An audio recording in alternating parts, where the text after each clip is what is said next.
Hello dear students, welcome to Phoenix Edu बेटा। तो आपका 11th का लास्ट पीएबीटी राइट, पूरे ईयर का जो लास्ट पीएबीटी है, फुल सिलेबस पीएबीटी, उसका सॉल्यूशन लेकर आया हूँ बेटा मैं। ठीक है, पहला क्वेश्चन देखते हैं। अच्छा क्वेश्चन है। In organic compound carbon, hydrogen and nitrogen are present in the ratio mass in the ratio of 9:1:3.5 by weight. Find molecular formula of the compound if its molecular weight is 108। तो आपको बेटा क्या दिया है, जब भी ऐसा क्वेश्चन आए टेबल बनाओ बेटा, एलिमेंट्स लिखो, कार्बन, हाइड्रोजन, नाइट्रोजन, फिर क्या गिवन है आपको, मास गिवन है, मास लिखो 9:1:3.5। इसको हमने मास मान लिया बेटा, रेशियो को ही मास मान लिया कि लेट अस अज्यूम उसका मास 9 ग्राम, 1 ग्राम एंड 3.5 ग्राम है, क्योंकि वो रेशियो है। ठीक है, तो मास हमने मान लिया इतना इतना मास है, तो इससे हमें मोल्स मिल जाएगा। बोलो हाँ है ना, मोल्स मिल जाएगा। मोल्स कैसे फाइंड करेंगे, 9/12 कार्बन का एटॉमिक मास, 9/12 करोगे तो ये आएगा 0.75।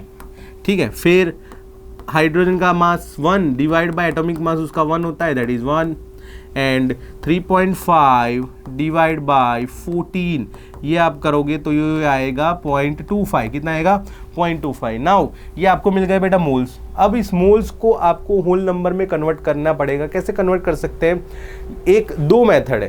पहला मेथड क्या है, either you can divide all the values by smallest value among them. दूसरा मेथड है we can multiply all the numbers with suitable constant. दोनों में से जो भी आपको ठीक लगा है यू कैन यूज। मैं पहला मेथड यूज कर रहा हूँ। इन तीनों में से स्मॉलेस्ट वैल्यू कौन सा है, 0.25, तो तीनों को 0.25 से मैं डिवाइड कर रहा हूँ। Divide by 0.25 divide by 0.25। ऐसा क्यों कर रहे हैं, जिससे होल नंबर में वैल्यूज आ जाए, राइट। तो ये हो जाएगा बेटा 3, ये हो जाएगा 4, ये हो जाएगा 1। तो यहाँ से आपको मिल जाता है बेटा एम्पेरिकल फॉर्मूला। क्या मिल जाता है, एम्पेरिकल फॉर्मूला। और वो क्या मिला, C3H4n। अब इस एम्पिरिकल फॉर्मूला का मास निकालते हैं, जिसे कहा जाता है एम्पिरिकल फॉर्मूला मास। और ये कितना हो जाएगा बेटा, कार्बन का मास 12, कार्बन का मास 12 इंटू 3 36, 36 प्लस 4 हाइड्रोजन तो 4, 40, 40 प्लस नाइट्रोजन का 14 तो 54। ये हो जाएगा बेटा 54। नाउ मोलर मास कितना है, मोलर मास इज 108। तो इससे हमें n मिलेगा, n will be molar mass divide by empirical formula mass which is 2। और इनका रिलेशन क्या है, n क्यों फाइंड किया, molecular formula is equal to empirical formula multiply by n। हमारे एम्पेरिकल फॉर्मूला को n से मल्टीप्लाई करने पर हमें मॉलिक्यूलर फॉर्मूला मिलता है। ये रहा एम्पेरिकल फॉर्मूला। तो मॉलिक्यूलर फॉर्मूला क्या हो जाएगा बेटा, C3H4n। इसको मल्टीप्लाई करो, n की वैल्यू कितना है 2, तो हो जाएगा C6H8n2। This is your answer, option number C6H8n2, option C, yes. तो this is the correct answer. Next आगे बात करते हैं बेटा, compound contains 3.2% oxygen by mass, then minimum molecular weight of the compound is question mark. तो minimum molecular weight find करने के लिए हम अज्यूम करेंगे इसके अंदर minimum number of atoms present है। और कौन सा एटम प्रेजेंट है, ऑक्सीजन एटम प्रेजेंट है।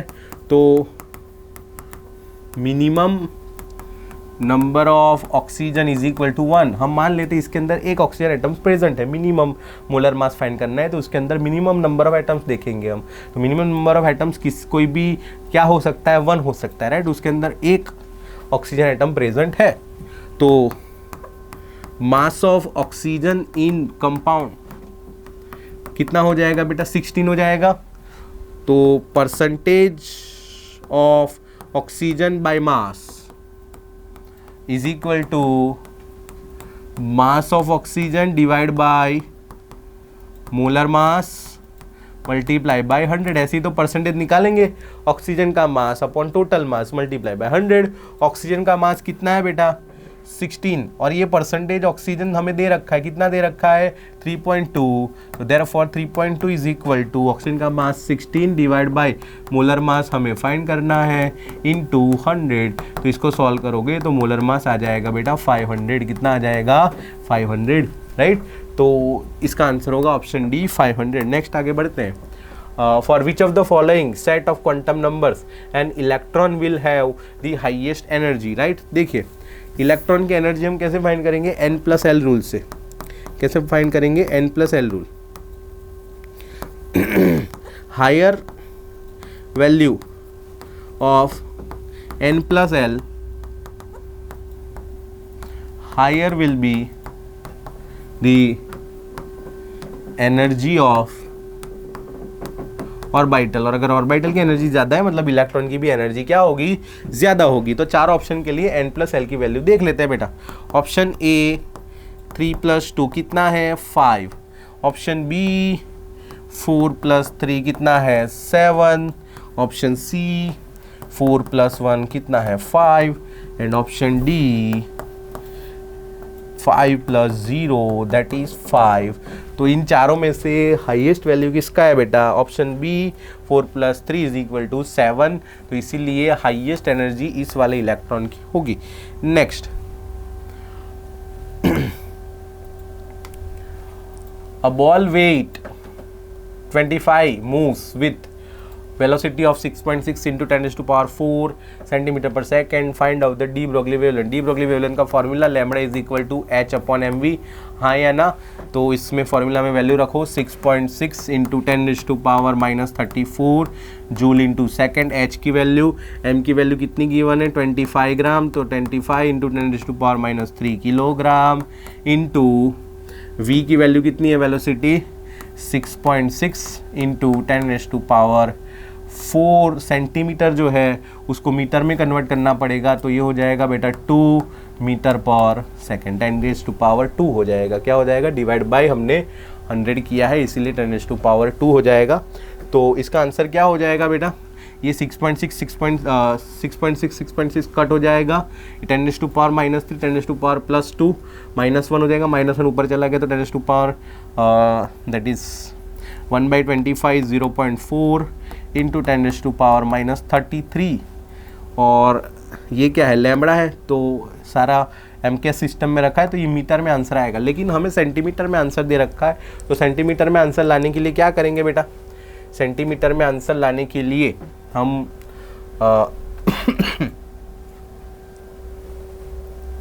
तो सेंटीमीटर में आंसर लाने के लिए मल्टीप्लाई बाई 100 कर देंगे। तो लैम्बडा = 0.4 इंटू 10⁻, 100 से मल्टीप्लाई करो -31, 1/25 आई थिंक 0.04 होगा, राइट।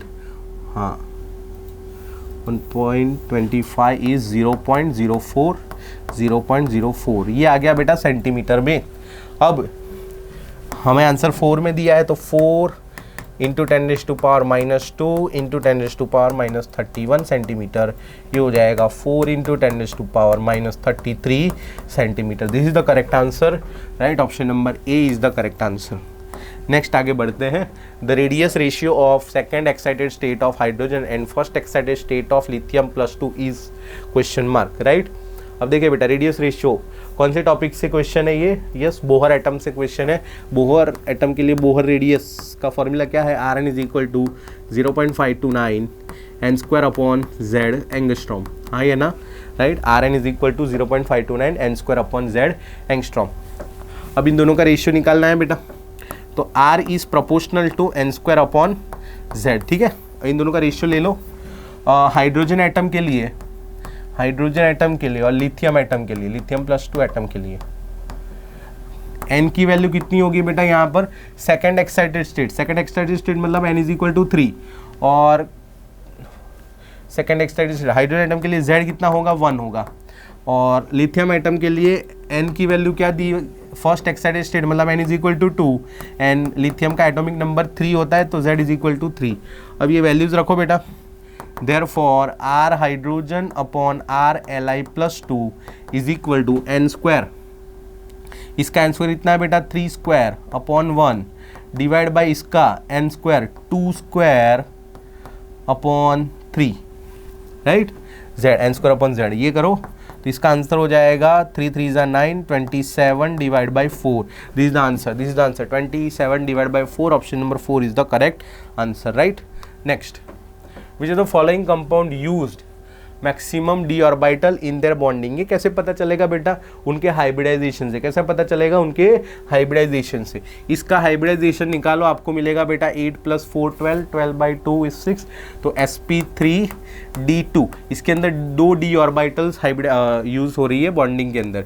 इसका हाइब्रिडाइजेशन sp3 sp2, इसके अंदर एक भी डी ऑर्बिटल नहीं है। इसका हाइब्रिडाइजेशन 8 9 10 / 2 5, तो ये हो जाएगा sp3d। इसके अंदर एक डी ऑर्बिटल है ClO4-, तो 7 + 1 8, 8 / 2 दैट इज 4, तो इसका हाइब्रिडाइजेशन होगा sp3। इसके अंदर एक भी डी ऑर्बिटल नहीं है। हाईएस्ट डी ऑर्बिटल कहाँ यूज हुई बेटा? यहाँ पर XeF4। First is the correct answer. Which of the following compound of Xe has same number of lone pair on Xe as I in I3-?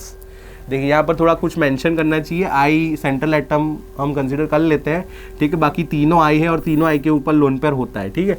ये मान लो कि ये सेंट्रल एटम का I है, ठीक है। Anyways, number of lone pair on Xe is same as on I in I3-। तो I3- का स्ट्रक्चर देखते हैं पहला बेटा। ये रहा I3- का स्ट्रक्चर, sp3d हाइब्रिडाइजेशन। तो ये 3 लोन पेयर है, उसके ऊपर 3 लोन पेयर। I3- में कितने लोन पेयर है बेटा? 3 लोन पेयर है। आपको पूछा है बाकी कौन से आइटम के अंदर Xe के ऊपर 3 लोन पेयर होंगे, तो देखिए XeF4 में नहीं होगा, XeF4 में नहीं होगा, XeO4 में नहीं, XeF4 में नहीं, XeF2 8 और 9 यस इसमें होगा। XeF2 का हाइब्रिडाइजेशन भी होगा sp3d2। आपको हाइब्रिडाइजेशन निकालना आता होगा बेटा। 8 + 2 10, 10/2 5, sp3d2 trigonal bipyramidal geometry, bent rule के अकॉर्डिंग 2 फ्लोरीन एक्सियल। बाकी तीनों पोजीशन पे लोन पेयर। देखो इसमें भी 3 लोन पेयर है, इसमें भी कितने लोन पेयर है बेटा? 3 लोन पेयर है। तो yes, this is the correct answer. This is the correct answer, option सी।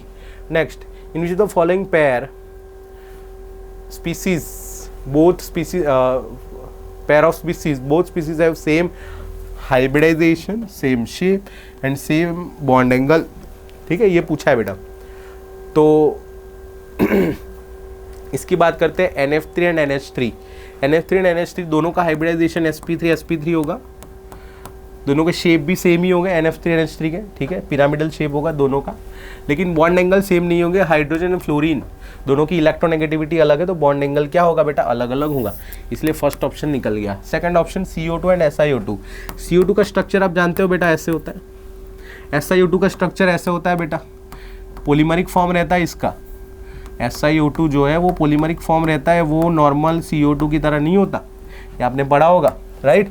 ये क्या शो कर रहा है? ये ऐसा करली बॉन्ड शो कर रहा है। ये आगे भी बॉन्ड बना रहा है, पॉलीमरिक फॉर्म है ये, इसलिए इन दोनों की बॉन्डिंग क्या है? अलग है। तो बॉन्ड एंगल सेम होने की बात तो है ही नहीं, राइट। तो ऑप्शन नंबर बी भी निकल गया, ये भी निकल गया, ठीक है। ऑप्शन सी की बात करते हैं। BCl3 एंड AlCl3 दोनों sp2 हाइब्रिडाइज्ड है, और sp2 हाइब्रिडाइज मतलब क्या होगा बेटा? Trigonal planar. दोनों sp3 हाइब्रिडाइज्ड है, ट्राइगोनल प्लेनर है, परफेक्ट ज्योमेट्री है। क्या है? Perfect geometry. इसके ऊपर एक भी लोन पेयर नहीं है सेंट्रल एटम की, इसलिए इसके बॉन्ड एंगल भी क्या होंगे? सेम होंगे। हाइब्रिडाइजेशन भी सेम है, और शेप भी क्या है बेटा? सेम है। Option C is the correct answer. ये तो कतई गलत है बेटा, इन दोनों का हाइब्रिडाइजेशन अलग है, इसलिए आंसर नहीं आएगा। नेक्स्ट देखिए, थर्मो का अच्छा क्वेश्चन है। The enthalpy of formation of ammonia is -46 kilojoule per mole. The enthalpy change for the reaction. Enthalpy of formation, तो सबसे पहले बेटा मैं enthalpy of formation का रिएक्शन लिखूंगा। N2 + H2 gives NH3। एक नाइट्रोजन चाहिए तो 1/2, 3 हाइड्रोजन चाहिए तो 3/2। इस रिएक्शन का एंथैल्पी ऑफ फॉर्मेशन आपको दे रखा है बेटा -46 किलोजूल। आपको पूछा है बेटा इस रिएक्शन का एंथैल्पी, राइट। इसको रिएक्शन को इन्वर्स करो बेटा, तो क्या हो जाएगा? NH3 gives ½ N2 + 3/2 H2। तो इसका डेल्टा H क्या हो जाएगा बेटा? +46 किलोजूल। बोलो हाँ, है ना। ये सब चीज़ें आपने थर्मोकेमिस्ट्री में पढ़ा हुआ है। 2 NH3 है तो मल्टीप्लाई बाई 2 करो, तो 2 NH3 gives N2 + 3 H2। इसका डेल्टा H क्या हो जाएगा बेटा? 2 × 46, ये कितना हो जाएगा? 92 किलोजूल। This is answer. यही तो रिएक्शन चाहिए थी हमें, यही तो रिएक्शन चाहिए थी। देख लो, राइट। तो second is the correct answer, right. बहुत इजी क्वेश्चन था। नेक्स्ट यस, ये क्वेश्चन थोड़ा आउट ऑफ द बॉक्स है। क्या है? Which of the following statement is correct for the spontaneous adsorption of the gas. सबसे पहले आपको दे दिया स्पॉन्टेनियस प्रोसेस है। क्या है बेटा? स्पॉन्टेनियस प्रोसेस है, एड्सॉर्प्शन है। अब एड्सॉर्प्शन क्या होता है बेटा? कोई भी सॉलिड है, उसकी सरफेस के ऊपर गैस या लिक्विड का स्टिक होना, दैट इज कॉल्ड एड्सॉर्प्शन। तो एड्सॉर्प्शन में हमेशा याद रखिएगा बेटा, उसके लिए डेल्टा एच भी नेगेटिव होता है, उसके लिए डेल्टा एस भी नेगेटिव होता है, उसके लिए डेल्टा जी भी क्या होता है? नेगेटिव होता है। स्टिल ये कैसा प्रोसेस है? स्पॉन्टेनियस प्रोसेस है। कैसा प्रोसेस है बेटा? स्पॉन्टेनियस प्रोसेस है। ठीक है, इतना चीज़ याद रखेंगे बेटा। डेल्टा एच की वैल्यू नेगेटिव है, इसमें बॉन्ड जो है वो नए बनते हैं, इसीलिए क्या है? हीट रिलीज होता है, इसलिए डेल्टा एच नेगेटिव। ये सॉलिड की सरफेस और गैस या लिक्विड के बीच में नया बॉन्ड बनता है, इसलिए delta H negative. Delta H negative क्यों है? जो गैस जो लिक्विड जो फैला हुआ था पहले, वो आके सरफेस पे चिपक गया, इसीलिए उसका एंट्रोपी क्या हुआ? कम हुआ, उसका रैंडमनेस कम हुआ, इसीलिए delta S negative. Delta G negative, spontaneous process है, इसलिए ये डेल्टा जी नेगेटिव है। तो और ये प्रोसेस जो है वो होता है लो टेम्परेचर पर। टेम्परेचर की अगर मैं बात करूँ तो ये प्रोसेस होता है लो टेम्परेचर पर। क्यों? अगर टेम्परेचर हाई होगा तो मॉलिक्यूल्स का काइनेटिक एनर्जी ज़्यादा होगा, काइनेटिक एनर्जी ज़्यादा होगा तो ये अच्छे से एड्सॉर्ब नहीं हो पाएंगे। तो लो टेम्परेचर देख लो बेटा, कौन सा मैच हो रहा है? Delta H negative, delta S negative, low temperature, option C. Using the following data, what is the heat released in the formation of CH3COCH3? CH3COCH3 ये रहा इसका स्ट्रक्चर। स्ट्रक्चर क्यों ड्रॉ किया? इसकी बॉन्ड एनर्जीज दे रखी है बेटा। ये फॉर्म होने पर कितना एनर्जी रिलीज होगा, ये क्वेश्चन पूछा है, राइट? ये फॉर्म होगा तो कितना एनर्जी रिलीज होगा, ये आपको पूछा है। तो कैसे पता चलेगा बेटा? जितनी इसकी बॉन्ड एनर्जी है उतना ही तो ये रिलीज होगा, जितनी उसकी बॉन्ड एनर्जी है उतना ही तो वो रिलीज होगा। फॉर एग्जाम्पल ए और ए के बीच में कोई बॉन्ड है, उसको तोड़ने के लिए आपको x किलो जूल एनर्जी देनी पड़ती है। तो सपोज ए और ए एटम के बीच में नया बॉन्ड बने तो एनर्जी रिलीज भी कितनी होगी बेटा? x किलो जूल ही तो रिलीज होगी, यहाँ देनी पड़ेगी, यहाँ रिलीज होगी। तो उसी तरह बेटा, अगर इस मॉलिक्यूल का बॉन्ड एनर्जी कुछ आपको पता है, टोटल मॉलिक्यूल का बॉन्ड एनर्जी, तो जब वो मॉलिक्यूल बनेगा तो उतनी ही हीट रिलीज होगी। तो इसमें हीट कितनी रिलीज होगी बेटा? इस मॉलिक्यूल के बॉन्ड एनर्जी जितनी। तो इस मॉलिक्यूल का बॉन्ड एनर्जी कैसे फाइंड करेंगे? Total bond energy is equal to, इसके अंदर कितने बॉन्ड है बेटा? देखिए, कार्बन हाइड्रोजन बॉन्ड है, कार्बन कार्बन बॉन्ड है, कार्बन ऑक्सीजन बॉन्ड है। कार्बन हाइड्रोजन बॉन्ड कितने हैं? 3 into bond energy of carbon hydrogen plus 6 है। कितने हैं? 6 इंटू बॉन्ड एनर्जी, क्योंकि ये 3 और ये 3, 6 into bond energy carbon hydrogen plus 2 into bond energy of carbon carbon plus 1 into bond energy of carbon double bond oxygen. इसका सम करोगे बेटा, आपको वैल्यूज दे रखी है, तीनों वैल्यूज दे रखी है, तो आपका आंसर शायद 940 या 940 आएगा। ठीक है, 940 आंसर आएगा, 940 या 920 जो भी आंसर आएगा, आप वैल्यूज रख के आप आंसर निकाल सकते हो। ठीक है, next, when 3 moles of A and 1 mole of B mixed in 1 liter vessel, the following reaction takes place. A plus B gives 2C. Equilibrium 1.5 mole. चलिए, अच्छा क्वेश्चन है बेटा इक्विलिब्रियम का। A plus B equilibrium 2C.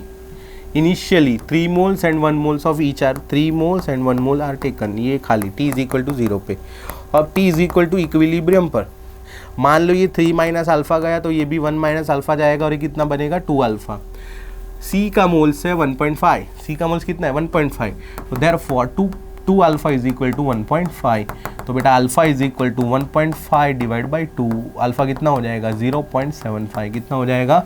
0.75। Now आपको क्या पूछा है? Equilibrium constant पूछा है बेटा। Equilibrium constant K is equal to concentration of C का square upon concentration of A into concentration of B। ये मोल्स है, वही तो उसकी कंसंट्रेशन होगी, क्योंकि वेसल का वॉल्यूम कितना दिया है? 1 लीटर दिया हुआ है, इसलिए वही उसका कंसंट्रेशन होगा बेटा।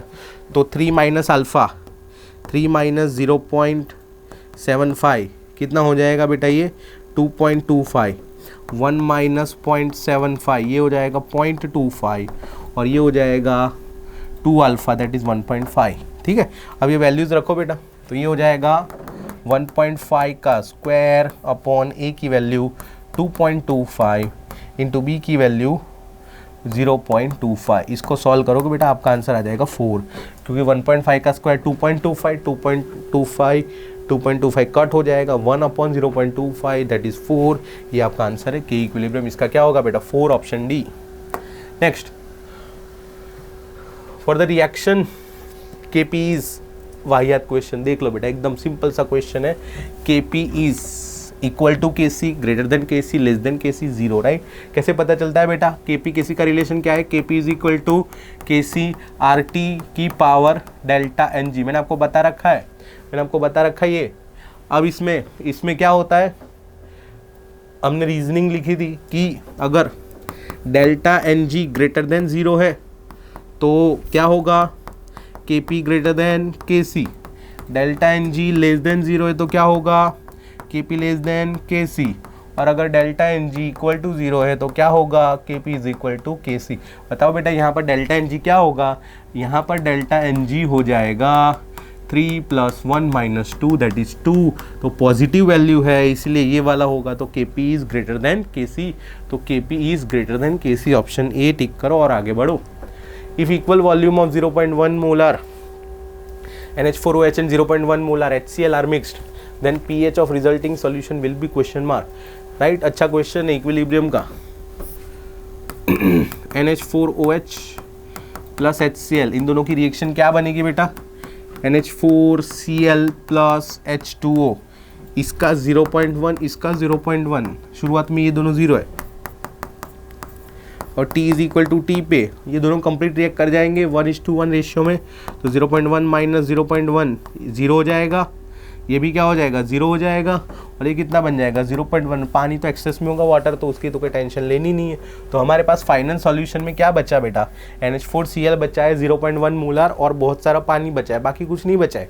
NH4Cl and water, NH4Cl and water, सोचो NH4Cl एंड वाटर है, सॉल्ट हाइड्रोलाइसिस होगा। क्या होगा बेटा, सॉल्ट हाइड्रोलाइसिस, ये होगा हाइड्रोलाइसिस ऑफ NH4Cl। क्या होगा बेटा, हाइड्रोलाइसिस ऑफ NH4Cl। कैसा सॉल्ट है बेटा, एसिडिक सॉल्ट है। कैसा सॉल्ट है, एसिडिक सॉल्ट है। एसिडिक सॉल्ट का pH का formula pH is equal to क्या हो जाएगा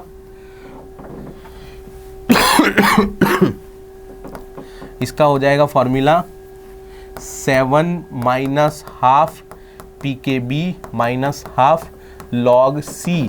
देखिए आपको pKb गिवन है बेटा, pKb गिवन है, राइट। कंसंट्रेशन भी गिवन है 0.1 मोलर, लेकिन इक्वल वॉल्यूम्स है। ये थोड़ा ट्रिकी है बेटा, ये थोड़ा ट्रिकी है। आपको क्या गिवन है, देखिए ये है एक NH4OH का सॉल्यूशन, ये है एक NH4HCl का सॉल्यूशन, ठीक है। इसकी कंसंट्रेशन 0.1 मोलर है, इसकी कंसंट्रेशन भी क्या है 0.1 मोलर। इन दोनों को क्या कर दिया बेटा, मिक्स कर दिया, तो वॉल्यूम क्या हो गया, डबल हो गया बेटा। वॉल्यूम क्या हो गया, डबल हो गया। इसीलिए इसकी जो कंसंट्रेशन थी वो क्या हो जाएगी, हाफ हो जाएगी। क्या हो जाएगी, हाफ हो जाएगी। दोनों का सपोज मान लो कि इसका 1 लीटर और इसका 1 लीटर लिया मैंने, राइट। इसका 1 लीटर, इसका 1 लीटर, तो इसका कितना हो गया बेटा 2 लीटर। 2 लीटर के अंदर 0.1 मोलर, 0.1 मोल NH4Cl है। 2 लीटर के अंदर 0.1 मोल है, तो इसीलिए इसका मोलारिटी क्या हो जाएगा बेटा, इसका मोलारिटी हो जाएगा 0.1 डिवाइड बाई 2 दैट इज 0.05। ये चीज़ समझनी थी बेटा, यहाँ पर ये चीज़ समझनी थी। तो इसीलिए कंसंट्रेशन क्या रखेंगे बेटा 0.05 ना कि 0.1, ठीक है। तो 7 - 1/2 pKb की वैल्यू कितनी है बेटा 4.75 - 1/2 log C। C की वैल्यू क्या रखेंगे 0.05। इसको सॉल्व करोगे बेटा तो आपका आंसर आ जाएगा 5.28। कितना आंसर आ जाएगा 5.28। अच्छा क्वेश्चन है बेटा, टिक टिक करेंगे इसको टिक टिक करेंगे, अपनी नोट्स में ऐड करेंगे। Next, the conjugate base of H2, वाहियात क्वेश्चन बेटा, H2PO4। सपोज ये एसिड है, एसिड में से क्या निकाले H+ निकाले, तो क्या बनेगा HPO4 2 माइनस, तो ये बना बेटा कॉन्जुगेट बेस। क्या बना? Conjugate base. इसलिए इसका आंसर हो जाएगा HPO4 2 माइनस। कहाँ है बेटा? ये रहा option C. Next, what is the equivalent mass of IO4 minus when it converted into I2? IO4 minus is converted into I2। सबसे पहले इक्विवेलेंट मास का फॉर्मूला क्या होगा बेटा? Equivalent mass is equal to molar mass upon, yes, molar mass upon N factor, right. तो इसका equivalent N factor find करेंगे। आई कौन से स्टेट में बेटा? यहाँ पर +7 से कौन से स्टेट में जा रहा है? 0। कितने का चेंज आ रहा है बेटा? 7 का चेंज आ रहा है। तो इसका एन फैक्टर कितना हो जाएगा बेटा? 7 हो जाएगा। तो इसका इक्विवेलेंट मास हो जाएगा मोलर मास डिवाइड बाई 7। क्या हो जाएगा बेटा? Molar mass. बहुत इजी क्वेश्चन बेटा, बहुत easy question. Next, which of the following H2O2 acting as an reducing agent? Reducing agent मतलब क्या है बेटा? सामने वाले का रिडक्शन करेगा। सामने वाले का क्या करेगा? रिडक्शन करेगा। तो ये सल्फर +4 में, यहाँ पर सल्फर +6 में क्या किया उसने? ऑक्सीडेशन किया है, तो ये नहीं है। यहाँ पर आयोडीन -1 में, यहाँ पर आयोडीन 0 में है, यहाँ भी क्या किया उसने? ऑक्सीडेशन किया है। यहाँ पर सल्फर -2 में है, यहाँ पर सल्फर +6 में, ये भी क्या किया है बेटा? ऑक्सीडेशन किया है। यहाँ पर Ag +1 में है, यहाँ पर Ag 0 में है, क्या किया है? रिडक्शन किया है, राइट। तो H2O2 ने Ag का रिडक्शन किया, इसलिए यहाँ पर H2O2 is a reducing agent. Option D is the correct answer. Tick करो, आगे बढ़ो।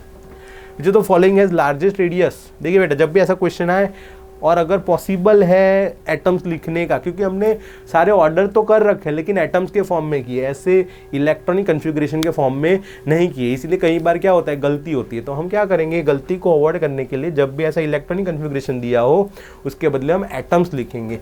ये कौन सा एटम है बेटा? मैग्नीशियम। ये कौन सा एटम है? एल्यूमिनियम। ये कौन सा एटम है? फास्फोरस। ये कौन सा एटम है? क्लोरीन। इनका रेडियस का आपको ऑर्डर पता है बेटा? Along the period left to right radius decreases. तो magnesium greater than aluminium greater than phosphorus greater than chlorine. खत्म बेटा, खत्म। आपको क्या दिया है? लार्जेस्ट रेडियस मैग्नीशियम की। मैग्नीशियम मतलब ऑप्शन नंबर ए। खत्म। टिक करो, आगे बढ़ो। टिक करो, आगे बढ़ो। यहाँ पर select the correct order. Size +2 and +4। जैसे जैसे पॉजिटिव चार्ज बढ़ता है साइज क्या होता है बेटा? कम होता है, ठीक है, साइज कम होता है। ये तो गलत है बेटा। M+4 M+3 आयोनाइजेशन एनर्जी, जैसे जैसे पॉजिटिव चार्ज बढ़ता है वैसे वैसे आयोनाइजेशन एनर्जी भी क्या होती है? बढ़ती है। मेरे पास M है और एक M+ है, बताइए इन दोनों में से इलेक्ट्रॉन निकालना टफ किस में होगा बेटा? M+ में। इसलिए जैसे जैसे चार्ज बढ़ता है वैसे वैसे आयोनाइजेशन एनर्जी भी क्या होता है बेटा? बढ़ता है। इसलिए ये भी गलत होगा। +4 की आयोनाइजेशन एनर्जी +3 से ज़्यादा होनी चाहिए। क्या होनी चाहिए? ज़्यादा होनी चाहिए। M M+, electron affinity, yes ये करेक्ट है। M की इलेक्ट्रॉन एफिनिटी M+ से ज़्यादा होगी। M की इलेक्ट्रॉन एफिनिटी जो है, सॉरी, M की इलेक्ट्रॉन एफिनिटी M+ से कम होगी। M जो है वो पॉजिटिव है, ये जो है वो न्यूट्रल है। तो पॉजिटिव की इलेक्ट्रॉन एफिनिटी न्यूट्रल से क्या होगी? ज़्यादा होगी। इसको इलेक्ट्रॉन ज़्यादा से ज़्यादा चाहिए रहता है बेटा, इसीलिए ये क्या है? करेक्ट आंसर होगा, ठीक है, ये जो है वो करेक्ट आंसर होगा। Next, the correct order of ion, एकदम सिंपल सा क्वेश्चन है बेटा, अभी आपकी फाइनल एग्जाम में भी ये क्वेश्चन आया था। ये करेक्ट आंसर होगा। जैसे जैसे नेगेटिव चार्ज बढ़ता है वैसे वैसे रेडियस भी बढ़ता रहता है। The compound having the maximum Lewis base character. Maximum Lewis base character बेटा, ये तो लुईस एसिड है, ये भी लुईस एसिड है, ये न्यूट्रल है, ठीक है, ना लुईस एसिड है ना लुईस बेस है। ये रहा लुईस बेस, नाइट्रोजन के पास लोन पेयर है इसलिए लुईस बेस है। Which the following pair represent the set of electrophile? BF3 Lewis acid, NH3 Lewis base, electrophile नहीं है, ये इलेक्ट्रोफाइल है, nucleophile. H+ electrophile, H2O can act as a nucleophile because oxygen के पास lone pair है but can not act electrophile. H- उसके पास electron है, वो न्यूक्लियोफाइल है। AlCl3 is electrophile. Yes, option number A Br+ and CCl2। ये क्या है सर? इसके पास भी तो लोन पेयर है, लोन पेयर है बेटा, लेकिन ये कार्बिन है। क्या है ये? कार्बिन। इसके पास लोन पेयर भी है और इसके पास वैकेंट ऑर्बिटल भी है, दोनों है बेटा, ये दोनों है, इसीलिए ये इलेक्ट्रोफाइल है। ये Br+ तो इलेक्ट्रोफाइल है ही। आगे बढ़ते हैं। IUPAC name of the compound, principal functional group दिख रहा है बेटा, तो उस वाले कार्बन को नंबर 1, नंबर 2, नंबर 3। अब सर यहाँ पर नंबर 1 नहीं कर सकते, नहीं कर सकते बेटा, साइकिल को कंप्लीट करना है, इसीलिए उसको बाहर रखा है CHO को, लेकिन उसको ही हम सफिक्स देंगे, लेकिन स्पेशल सफिक्स देंगे।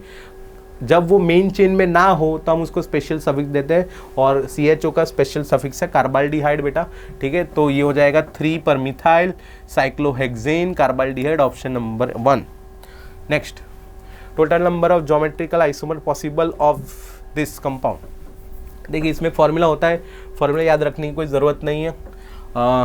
टोटल पॉसिबिलिटी लिख दो, ख़त्म, आंसर मिल जाएगा आपको। तीन डबल बॉन्ड है बेटा, तो तीनों की ज्योमेट्री के पॉसिबिलिटीज लिख रहा हूँ मैं। देखिए पहला मिडल का मैंने फिक्स कर दिया E, ठीक है, तो पहला E हो सकता है, तीसरा भी E हो सकता है, E, ये भी E, ये भी E, ये भी E, पहला पॉसिबिलिटी है। दूसरा पॉसिबिलिटी ये E, ये E और ये Z। तीसरा पॉसिबिलिटी बीच वाला तो फिक्स कर दिया मैंने E, ठीक है। नाउ ये E, ये Z और ये भी E। चौथा ऑप्शन ये E है, फिर ZEE, ZE है, E और Z नहीं,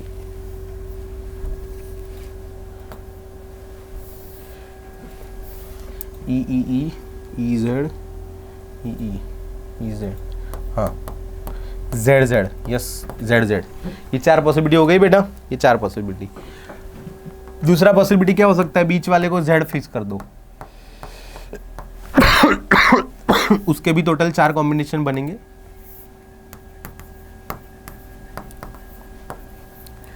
ये E, ये Z, ये Z, ये E, ये Z, ये Z, ये E, ये E, ऐसे 4 और 4 टोटल 8 पॉसिबिलिटी। और कोई पॉसिबिलिटी नहीं है, आपको चेक करना है, आप चेक कर लो बेटा, ठीक है।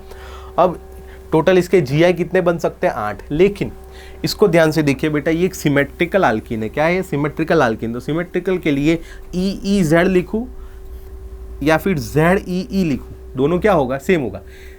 ZEE, यहाँ से शुरू करूँ तो ZEE, यहाँ से शुरू करूँ तो भी ZEE, तो दोनों क्या होंगे बेटा, सेम होंगे, इसीलिए ये दोनों क्या होंगे, सेम होंगे। उसी तरह बेटा EZZ या ZZE, ये दोनों भी क्या होंगे, सेम होंगे।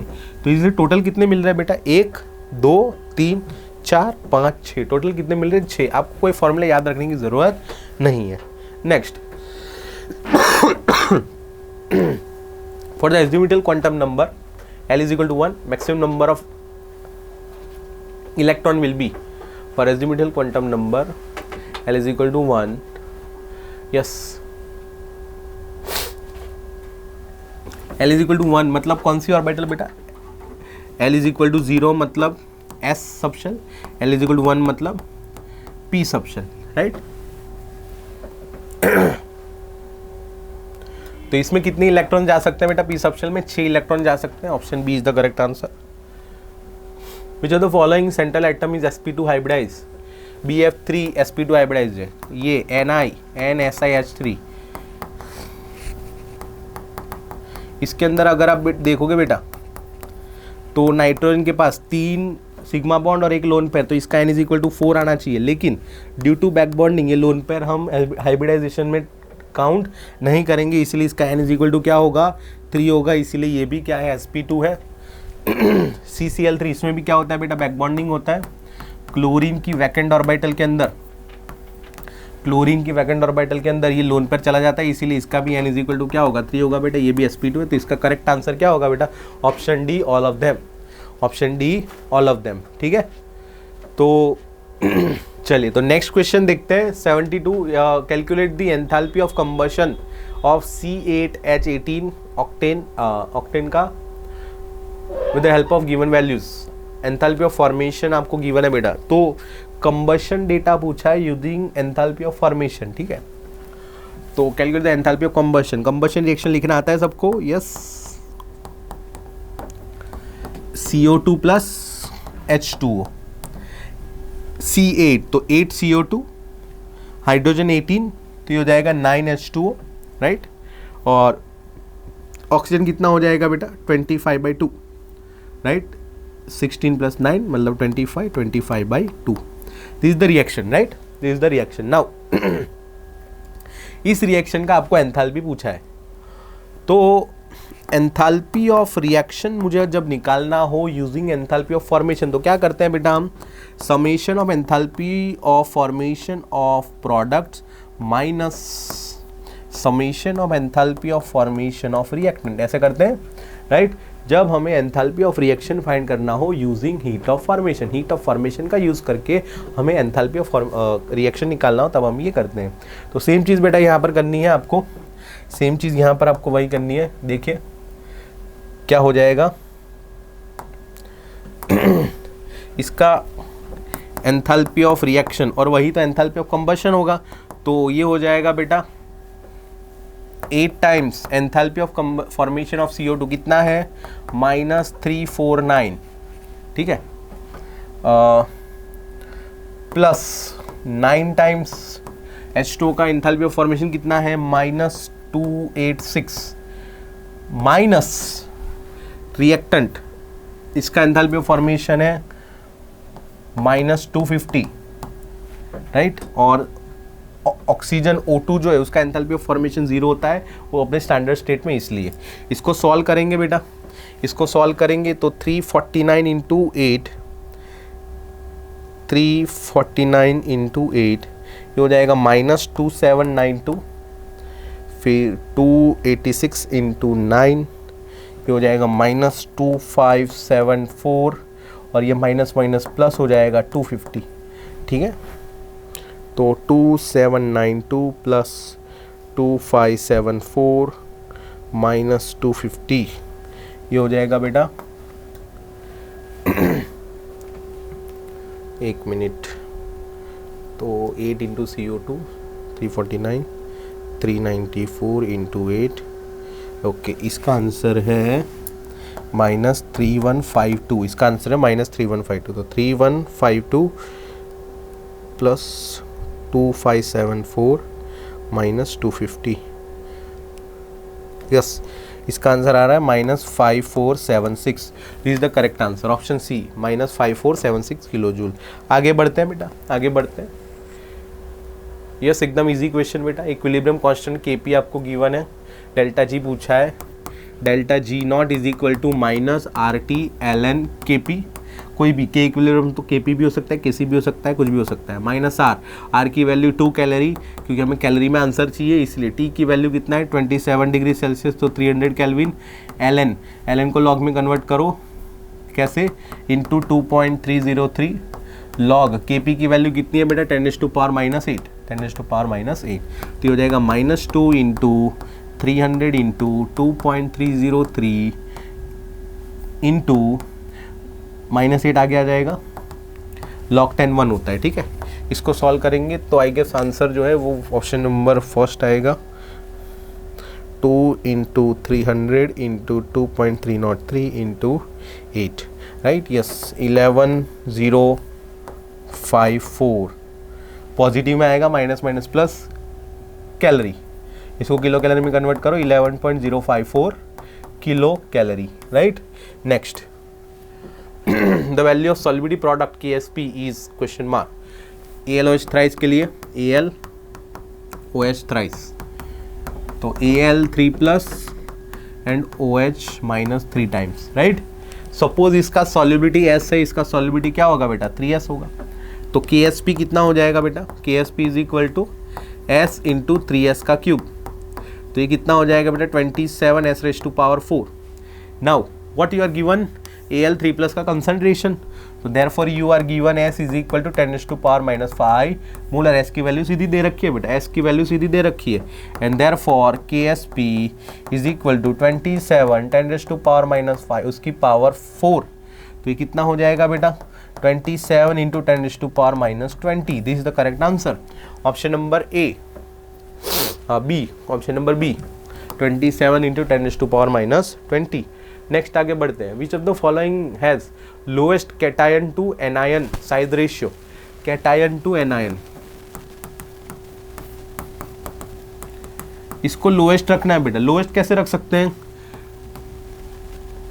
नॉमिनेटर जो न्यूमिनेटर है दैट शुड बी मिनिमम, और डिनोमिनेटर है दैट शुड बी मैक्सिमम। हाँ या ना?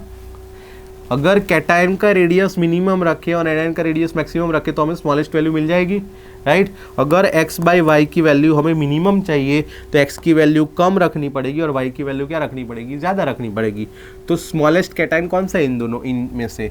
सीजियम सीजियम, लिथियम लिथियम, तो lithium will be smallest, right. तो ये दोनों में से कोई आंसर होगा, और anion should be maximum. Iodine और फ्लोरीन में बड़ा एनायन कौन सा है, आयोडीन, यस। तो option number B is the correct answer. Next, atomic number of CD is 48, the same group, the atomic number of the element placed above and below। CD कौन से group में आएगा बेटा, Zn, CD और Hg। हमें सबको पता है बेटा CD जो है वो 48 है, Zn का सबको पता है 30 वाला एक ही ऑप्शन है बेटा, ये हो जाएगा 80, राइट। इसका मैजिक नंबर क्या है बेटा, इसका मैजिक नंबर है 18, 32, 30 में 18 ऐड करो 48 में 32 ऐड करो तो आपको मिल जाएगा बेटा 80, राइट। नेक्स्ट, ऑर्गेनिक का क्वेश्चन है, कंपेयर द स्टेबिलिटी ऑफ कार्बेनाइन। कार्बेनाइन है बेटा, अमीर है, अमीर के ऊपर से इलेक्ट्रॉन डेंसिटी क्या करनी पड़ेगी, खींचनी पड़ेगी। अमीर के ऊपर से इलेक्ट्रॉन डेंसिटी क्या करनी पड़ेगी, खींचनी पड़ेगी, तब जाके वो ज़्यादा स्टेबिलाईज होगा, ठीक है। तो यहाँ कौन खींच रहा है, क्या CH3 खींच रहा है, नहीं, यहाँ कोई ग्रुप नहीं है। फ्लोरीन खींच रहा है, NO2 खींच रहा है। तो इन चारों में से ये दोनों ज़्यादा स्टेबल होंगे। इन दोनों में से ज़्यादा कौन खींचेगा बेटा, NO2 का विड्रॉइंग पावर क्या है, ज़्यादा है। तो 4 विल द मैक्सिमम, ऐसा एक ही ऑप्शन है। देखो मैक्सिमम स्टेबिलिटी 4 वाला एक ही ऑप्शन है, 4 फिर 3। इन दोनों में से ये डोनेट करता है, ये कुछ नहीं करता, तो कुछ नहीं करता इज बेटर देन डोनेट करता है। वो नेगेटिव चार्ज है, उसको तुम और डोनेट कर रहे हो तो स्टेबिलिटी कम हो जाएगी, राइट। तो इसलिए सबसे कम स्टेबल होगा, 1 will be the least, B is the correct answer. Next, common name of this compound, अरे बहुत आसान सा क्वेश्चन, बेंजाइल क्लोराइड। क्या नाम होगा इसका, benzyl chloride, option C. Benzene के ऊपर CH2 ग्रुप को बेंजाइल ग्रुप बोला जाता है। जैसे ऐसा हो बेंजाइल कैटायन, इसको क्या कहते हैं, बेंजाइल कैटायन, राइट। लेकिन अगर ये हो सर तो क्या बोलेंगे, this is the phenyl cation, this is the phenyl cation, benzene के ऊपर cation, that is phenyl cation. तो फिनाइल क्लोराइड अगर ऐसा लिखा हो फिनाइल क्लोराइड तो ये है बेटा। लेकिन बेंजाइल क्लोराइड है तो जो आपको गिवन है that will is the benzyl chloride, this is the benzyl chloride, ठीक है। तो ये फिनाइल क्लोराइड है, वो बेंजाइल क्लोराइड है। Next, in which of the following ozone lysis reaction result into the formation of only one type of product, एक ही type का प्रोडक्ट बनाएगा, ऑप्शन बी। बाकी सब में अलग अलग बनाएगा बेटा। इसको आप कट करो तो 2 अलग अलग टाइप के प्रोडक्ट बनेंगे, एक ये वाला ऊपर वाला प्रोडक्ट अलग बनेगा, नीचे वाला प्रोडक्ट अलग बनेगा।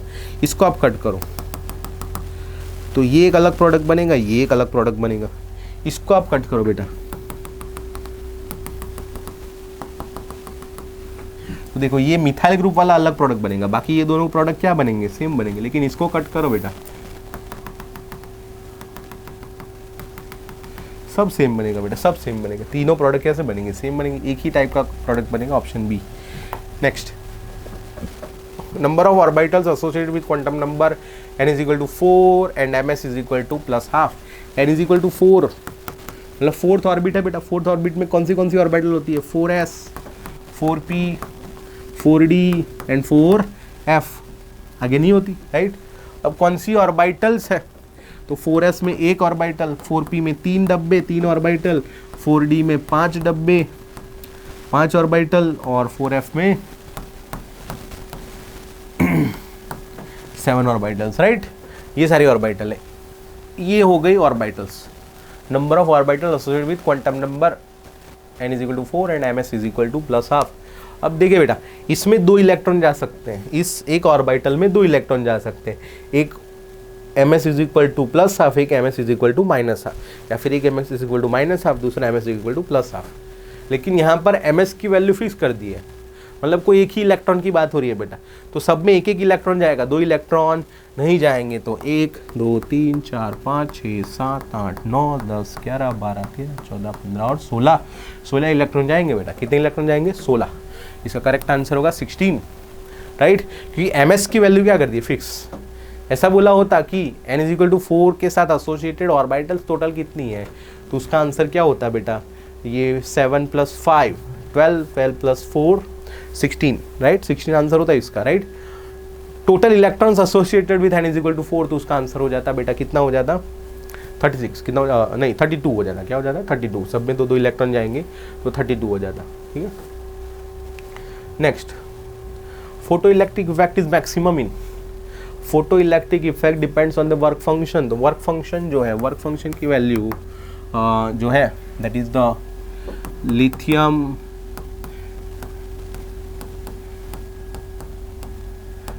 ये ऑर्डर है बेटा वर्क फंक्शन का। तो सबसे ज़्यादा वर्क फंक्शन जिसका होगा उसके अंदर फोटो इलेक्ट्रिक इफेक्ट कम होगी, सबसे कम वर्क फंक्शन जिसका होगा उसके अंदर फोटो इलेक्ट्रिक इफेक्ट सबसे ज़्यादा होगी। Caesium is the correct answer, right. Yes, ये अच्छा क्वेश्चन है। Which of the following molecule है shortest carbon carbon bond length. ध्यान से देखिए बेटा, ये एक अल्कीन है, ये एक अल्कीन है, उसके अंदर हाइपर कॉन्जुगेशन होगा। क्या होगा? Hyper conjugation. तो हाइपर कॉन्जुगेशन की वजह से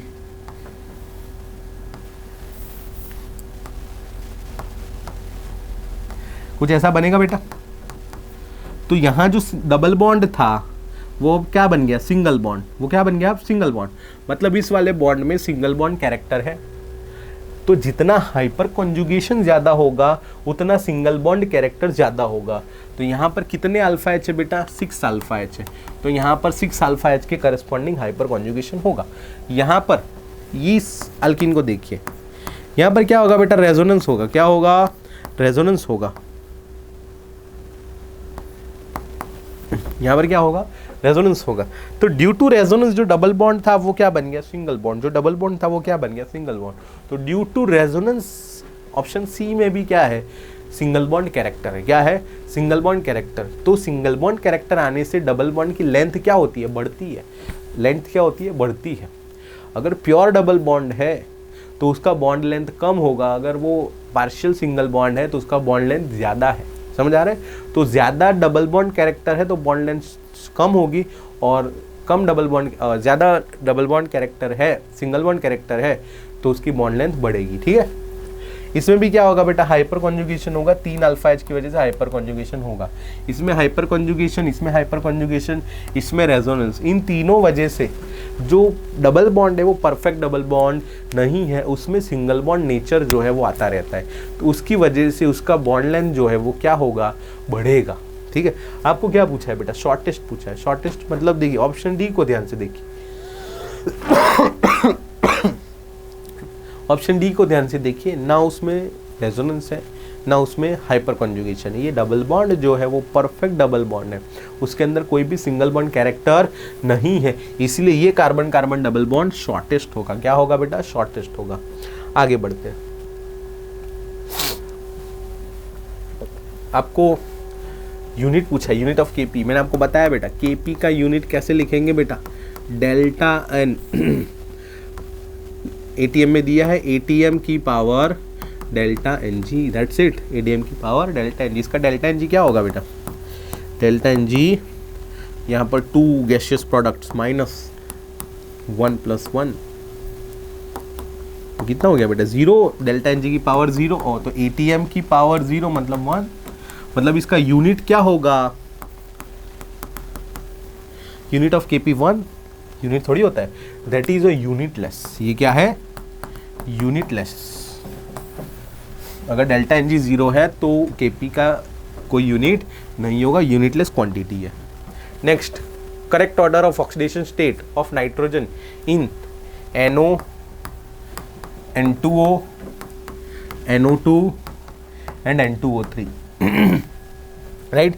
इसमें ऑक्सीडेशन स्टेट नाइट्रोजन का +2, इसमें +1, इसमें +4 और इसमें +3। इसको अरेंज करो बेटा, इसको अरेंज करो तो N2O less than NO less than N2O3 less than NO2, option first. Next, the orbital angular momentum of electron in 5s orbital. Orbital angular momentum, orbital angular momentum का formula √L L+1 h cut is equal to √L L+1 h/2π। 5s orbital के लिए L is equal to क्या होगा? 0 होगा। पायस orbital के लिए L is equal to क्या होगा बेटा, 0 होगा। तो 0 into 0 plus 1 that is 0, under root 0 कुछ नहीं होगा। Right answer is h/2 pi. इसका आंसर क्या हो जाएगा बेटा, h/2 pi. Option third is the correct answer. Right नहीं, एक मिनट 0 इंटू h/2 पाई, तो दैट इज द 0। इसका आंसर है बेटा ऑप्शन बी 0। इसका आंसर क्या होगा, option B 0। Next, the given compound which carbon atom will show minimum electronegativity. Electronegativity directly proportional to percentage S character, और परसेंटेज एस कैरेक्टर sp में सबसे ज़्यादा, sp2 में कम और sp3 में सबसे कम। इनमें इस कार्बन का हाइब्रिडाइजेशन क्या होगा, sp2। इस कार्बन का क्या होगा, sp। इस कार्बन का क्या होगा, sp2। और इस वाले कार्बन का क्या होगा, sp3। तो sp3 का परसेंटेज एस कैरेक्टर सबसे कम और परसेंटेज एस कैरेक्टर सबसे कम है, तो इलेक्ट्रोनेगेटिविटी भी क्या होगी, सबसे कम होगी बेटा। तो इसका आंसर है फर्स्ट, ऑप्शन बी। इसका आंसर है ऑप्शन बी फर्स्ट। इसका आंसर क्या है, option B first. Next, least stable carbocation is, least stable carbocation is, वही रीज़न है बेटा, यही reason, electronegativity is directly proportional to percentage S. देखिए ये जो है, इसके पास हाइपर कॉन्जुगेशन है इसलिए स्टेबल होगा, इसके पास रेजोनेंस है इसलिए स्टेबल होगा, इसके पास भी रेजोनेंस है इसलिए स्टेबल होगा।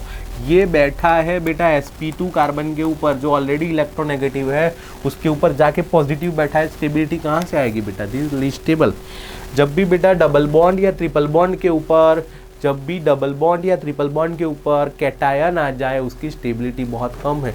जब भी डबल बॉन्ड या ट्रिपल बॉन्ड के ऊपर कैटायन या फ्री रेडिकल आ जाए उसकी स्टेबिलिटी क्या होगी, बहुत कम होगी, बिकॉज उसका इलेक्ट्रोनेगेटिविटी जो है वो ज़्यादा होता है। ठीक है, next, number of moles of MnO4 required to oxidize 1 mole of sodium oxalate completely in acidic medium.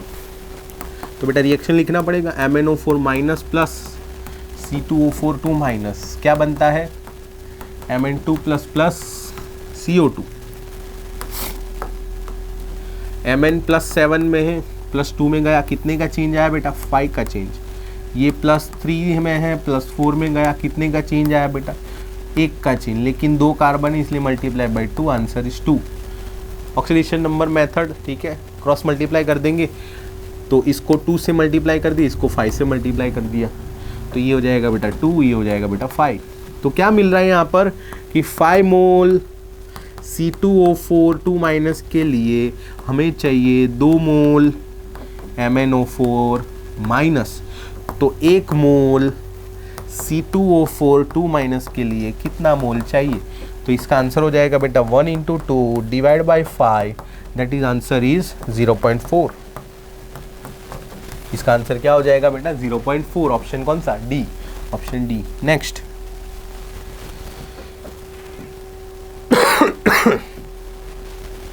तो order of basic character in the given oxide, right, metal oxides are basic, non metal oxide are acidic. Along the period left to right, basic character decreases and acidic character increases. इतनी चीज़ों का use है बेटा यहाँ पर। Sodium metal है, magnesium metal है, sodium metal है, मैग्नीशियम मेटल है, दोनों बेसिक है। सिलिकॉन जो है वो एसिडिक ऑक्साइड है, सिलिकॉन जो है वो क्या है, एसिडिक ऑक्साइड है, राइट। नॉन मेटल है वो, सिलिकॉन जो है वो क्या है, नॉन मेटल है, एसिडिक ऑक्साइड।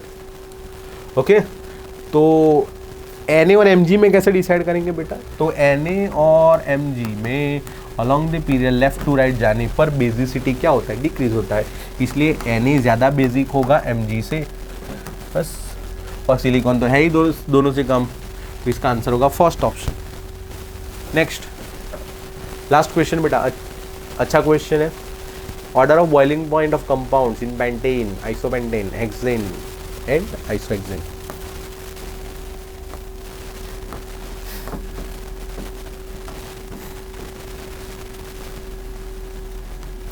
ये है बेटा, ठीक है। जैसे जैसे देखिए boiling point is directly proportional to van der Waals forces, boiling point is directly proportional to van der Waals forces and van der Waals forces is directly proportional to molar mass, is directly proportional to molar mass. तो जैसे जैसे molar mass बढ़ेगा वैसे वैसे van der Waals forces बढ़ेंगे, van der Waals forces बढ़ेंगे तो boiling point melting point भी क्या होंगे बेटा, बढ़ेंगे। इनमें ये क्या है, पेंटेन है, क्या है ये पेंटेन, ये क्या है पेंटेन, ये क्या है हेक्सेन, ये क्या है हेक्सेन। तो डेफिनेटली पेंटेन का मोलर मास हेक्सेन के मोलर मास से कम होगा, तो इन दोनों का बॉइलिंग पॉइंट इन दोनों से ज्यादा होगा, तो हेक्सेन में ज्यादा हो गया, राइट, हेक्सेन में ज्यादा, इन दोनों का मोलर मास ज्यादा है। अब इन दोनों में से किसका ज्यादा होगा बेटा, तो आपको पता है boiling point is inversely proportional to branching. जैसे जैसे ब्रांचिंग बढ़ता है वैसे वैसे बॉइलिंग पॉइंट क्या होता है बेटा, कम होता है। तो n hexane is more boiling point having than isohexane, उसी तरह n pentane is more than isopentane. तो ये आइसो है, ये भी क्या है आइसो है, ये एन है और ये भी क्या है एन है। समझ आ रहा है बेटा। तो इसका करेक्ट ऑर्डर क्या हो जाएगा, हेक्सेन सबसे ज्यादा है पेंटेन से, हेक्सेन ज्यादा है पेंटेन में, हेक्सेन के अंदर एन हेक्सेन ज्यादा है, आइसोहेक्सेन है, तो सबसे ज्यादा होगा एन हेक्सेन का, सबसे ज्यादा है एन हेक्सेन। देखो 3 ऑप्शन है, सबसे ज्यादा एन हेक्सेन, उसके बाद आइसोहेक्सेन, तो ये रहे 2 ऑप्शन, तो नीचे के 2 निकल गए, एन हेक्सेन आइसोहेक्सेन। फिर पेंटेन में एन पेंटेन और फिर आइसोपेंटेन, तो option B N is greater than iso, इसलिए ऑप्शन बी, राइट। तो यस दिस ऑल अबाउट बेटा योर पीएबीटी। आई होप सबको समझ में आया होगा। कुछ भी डाउट हो आप कमेंट बॉक्स में पूछ लीजिए बेटा, ठीक है, या फिर आप स्कूल में मिल सकते हैं हमें, ठीक है। Thank you very much.